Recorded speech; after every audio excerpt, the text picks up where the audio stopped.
Hello everyone. आज हम एक फिर छोटा सा टॉपिक लेकर के आए हैं, एल्कील समूह। एल्कील समूह क्या है? एल्कील समूह के अंतर्गत कौन कौन से हाइड्रोकार्बन आते हैं, यौगिक आते हैं, इस पर हम थोड़ा चर्चा करते हैं। तो एल्कील समूह जो होता है, एल्कील समूह को हम, एल्कील ग्रुप को यानी एल्कील को हम संकेत में आर से जानते हैं। संकेत में आर से जानते हैं। इसका जो सामान्य सूत्र होता है, इसका जो सामान्य सूत्र होता है, सामान्य सूत्र जो होता है वह CnH2n+1 होता है, जहाँ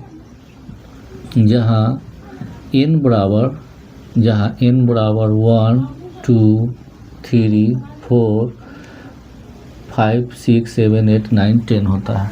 तो चलिए सामान्य सूत्र जान गए। यदि इसको शब्दों में अगर हम परिभाषित करना चाहें तो हम क्या लिखेंगे कि जब हाइड्रोजन का परमाणु संख्या, यदि इसको हम परिभाषा लिखना है तो इसका परिभाषा हम क्या लिखेंगे कि जब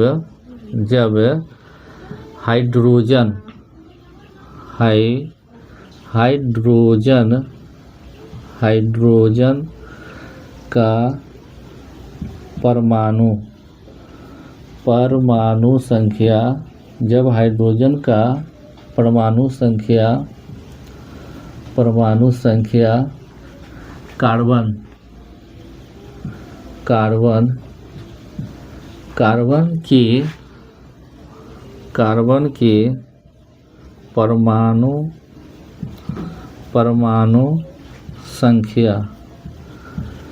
कार्बन के परमाणु संख्या से दो गुना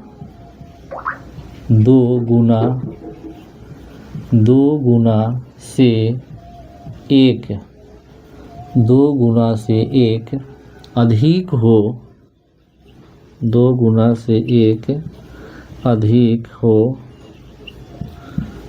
हो तो उसे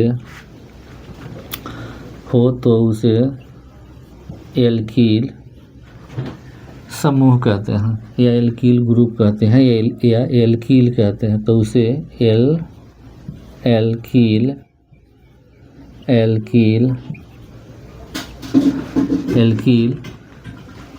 समूह कहते हैं।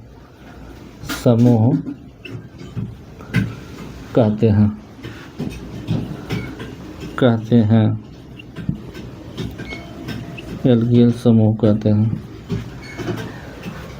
इसके प्रथम सदस्य का जो नाम होता है, प्रथम सदस्य का नाम यानी प्रथम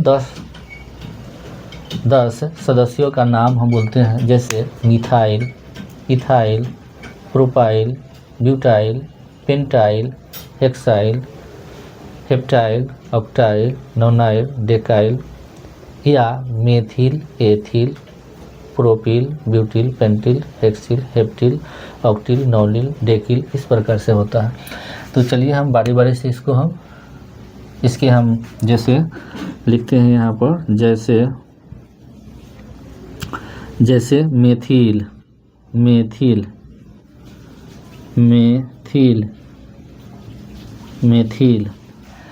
तो मेथिल, एथिल, प्रोपिल, ब्यूटिल, इसका यानी एल्कील ग्रुप का सदस्य का नाम है, लेकिन इसका माने रासायनिक सूत्र क्या होगा, तो हम पहले इस सूत्र पर सजाते हैं, उसके बाद हम ट्रिक बताएंगे। पहले ट्रिक नहीं, पहले सूत्र पर। तो मेथ का मतलब एक होता है। तो मेथिल का मतलब, मेथ जोड़, जैसे इसको अगर हम संधि विच्छेद करें तो मेथ जोड़ ईल होगा, मेथ जोड़ ईल। तो मेथ का मतलब होता है एक कार्बन, मेथ का मतलब एक कार्बन। या यहाँ पर हम ट्रिक पर नहीं चलेंगे, पहले सूत्र पर चलेंगे। मेथ का मतलब एक होता है, तो जहाँ जहाँ एन है वहाँ आप एक रख दीजिए, है कि नहीं। मेथ का मतलब एक है। ईल का मतलब एल्कील, ईल का मतलब एल्कील समूह। एल्कील समूह का सामान्य सूत्र क्या होता है, यही है CnH2n+1। तो यहाँ पर हम रखेंगे CnH2n, पहले सूत्र लिख देते हैं अब +1। तो इस प्रकार मेथ का मतलब एक कार्बन हुआ, तो जहाँ जहाँ N है वहाँ वहाँ हम एक रखेंगे, यानी C1 और H2n है तो 2 × 1 + 1। तो इस प्रकार से क्या हो जाएगा, C1 और 2 में 1 से गुना करेंगे तो 2, तो H2 और +1। तो इस प्रकार से क्या हो जाएगा, C एक नहीं लिखा जाता है, साइलेंट रहता है, तो ये 2 1 3, तो CH3। इस प्रकार से हमारा मिथिल का या मेथाइल का ये आपका रासायनिक सूत्र हो गया। चलिए एथाइल की बात करते हैं, एथिल की बात करते हैं। एथिल, मेथिल, एथिल, चलिए एथिले लिखते हैं, एथिल। तो एथ जोड़ ईल, एथ जोड़ ईल। तो एथ का तो मतलब 2 कार्बन हुआ और ईल का मतलब एल्कील हुआ। एथ का मतलब या एथ का मतलब 2 कार्बन, कार्बनों की संख्या 2, और ईल का मतलब एल्कील ग्रुप हुआ। तो एल्कील ग्रुप हम लोग अगर जान गए हैं तो इसका सामान्य सूत्र क्या होता है, तो हम इसका सामान्य सूत्र जानते हैं कि CnH2n+1 होता है। तो एथ का मतलब क्या हो जाएगा, एथ का मतलब 2, तो जहाँ जहाँ n है वहाँ वहाँ 2 रख देंगे। तो C2H 2 गुने n है तो 2 और +1, तो ये C2 हो जाएगा, है ना, H, और ये 2 में 2 से गुना करेंगे तो 2 दूना 4, 1 जोड़ देंगे तो ये हो जाएगा 5, यानी एथिल का हो गया। अब हम बात करते हैं प्रोपील का।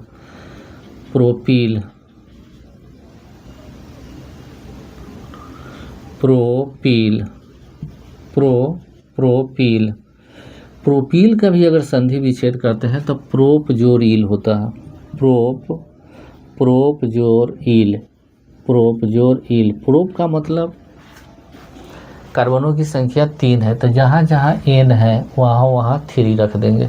ईल का मतलब एल्कील होता है, तो एल्कील का मतलब, एल्कील जब होता है तो एल्कील का सामान्य सूत्र क्या होता है, तो CnH2n+1 होता है। और प्रोप का मतलब 3 कार्बन है, तो जहाँ जहाँ n है वहाँ वहाँ आप n के जगह पर 3 रख दीजिए। तो C3 और H2n है तो 2 × 3 और +1, यानी इस प्रकार से हो जाएगा C3 और 3 दूना 6 और 1 7, यानी C7 हो जाएगा। तो इस प्रकार से हम सबका हम बना सकते हैं। सिर्फ हमको याद रखना है कि एल्कील का जो एल्कील ग्रुप का जो हाइड्रोकार्बन होता है, एल्कील समूह का जो यौगिक होता है, वह हाइड्रोजन का परमाणु संख्या जो होता है वह कार्बन के परमाणु संख्या के 2 गुना से 1 अधिक होता है। जैसे यहाँ प्रोपील कहा तो देखिए 2 गुना हाइड्रोजन का परमाणु संख्या 3 दूना 6 और 1 7, तो हाइड्रोजन कार्बन का 3 है तो हाइड्रोजन का 2 गुना से 1 ज़्यादा है। फिर एथिल में देखिए जैसे कार्बन का 2 है तो हाइड्रोजन का 2 दूना 4 और 1 5 है। फिर मेथिल में तो यहाँ पर कार्बन का 1 है तो 1 में 2 से गुना करेंगे तो 1 है, तो हाइड्रोजन का कितना होगा, तो 1 में 2 से गुना करेंगे 1 जोड़ देंगे तो 1 और 2 में गुना करेंगे 2 और 1 जोड़ेंगे तो 3, तो CH3 है। इसी प्रकार से ब्यूटिल, पेंटिल, हेक्सिल, हेप्टिल, जैसे मान लिया कि हमको ब्यूटाइल का लिखना है या ब्यूटिल लिखना है, तो ब्यूटिल, तो ब्यूट का मतलब 4, तो H का मतलब कितना हो जाएगा 4 दूनी 8 और 1 9। पेंटिल लिखना है तो C5 और H कितना हो जाएगा, तो 5 दूनी 10 और 1 11। और हेक्सी लिखना है तो C6 और H कितना हो जाएगा, तो 6 दूनी 12 और 1 13। और हेप्टिल लिखना है तो हम लिखेंगे यहाँ पर C7, H कितना हो जाएगा, तो 2 गुना से 1 ज़्यादा होता है तो 7 दूना 14 1 15। और हेप्टिल के बाद ऑक्टिल लिखना है तो C8, तो H कितना हो जाएगा 8 दूना 16 1 17। और फिर नॉनिल लिखना है तो हम लिखेंगे C9, H कितना हो जाएगा 9 दूनी 18 1 19। और डेकिल लिखना है तो डेकिल का क्या हो जाएगा, जैसे C10H, दुगना से एक ज़्यादा है तो 10 दूना 20 है 21। इस प्रकार से हम लिखेंगे। अब इसमें इसका स्ट्रक्चर बनाते हैं, तो इसके स्ट्रक्चर में भी कुछ खेल है, तो उस खेल को फिर हम अगले वीडियो में बारी बारी से हम चर्चा करेंगे, बात करेंगे। तो मेन चीज़ आपको याद रखना है कि एल्कील समूह को R से सूचित किया जाता है, और इसका एल्कील समूह का यानी एल्कील का सामान्य सूत्र CnH2n+1 होता है, जहाँ n बराबर 1 2 3 4 5 होता है। बहुत ही इम्पोर्टेंट है कि नहीं। यह ऑर्गेनिक केमिस्ट्री है। तो चलिए इसको हम आप लोग स्क्रीनशॉट लीजिए या देख करके ही अच्छा सा नोट्स बनाते जाइए, समझते जाइए, और कम से कम सीरियल 10-12 एल्कील समूह के यौगिकों को लिखिए, बार बार अभ्यास कीजिए। तो आज हम यहीं पर अपना क्लास समाप्त करते हैं, हम अगले वीडियो में मिलते हैं, तब तक के लिए धन्यवाद।